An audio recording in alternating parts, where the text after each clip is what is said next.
Mismong si Vice Ganda na ang nagsalita upang tuldukan ang kumakalat na usap-usapang may tampuhan ng mano sila ng kanyang kapwa at Showtime host na si Kim Chiu.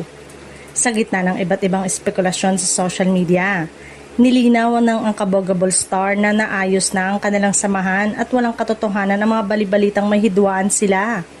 Sa kanyang ex account, diretsahan niyang sinagot ang mga netizen sa pamamagitan ng maikli ngunit malinaw na pahayag.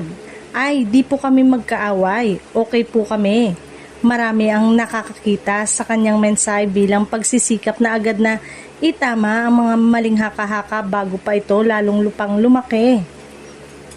Nagsimula ang issue matapos mapansin ng ilang taga-suporta ni Kim Chiu na hindi siya nabanggit ni Vice sa kanyang acceptance speech nang tanggapin ng It's Showtime ang parangal sa Famous Broadcast Award. Dahil dito, naglabasan ng iba't ibang interpretasyon ng ilang netizen na nag-ugat sa hinalang may hindi pagkakaunawaan ng dalawa.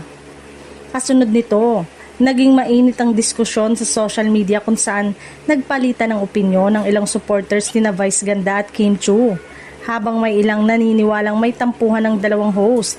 Marami rin ang nananawagan na huwag agad magbigay ng konklusyon batay lamang sa mga napansin sa isang programa o talumpati. Sa gitna ng lahat ng ito, pinili ni Vice na personal na linawin ang issue upang mawala ang mga agam-agam ng publiko.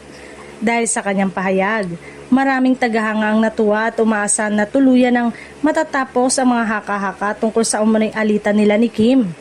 Sa ngayon, malinaw na naging mensahe ni Vice. Wala silang away ni Kim Chiu at maayos ang kanilang samahan. Umaasa rin ng maraming tagahanga na mas manaig ang respeto at pag-unawa kaysa sa mga espekulasyong madaling kumalat sa social media.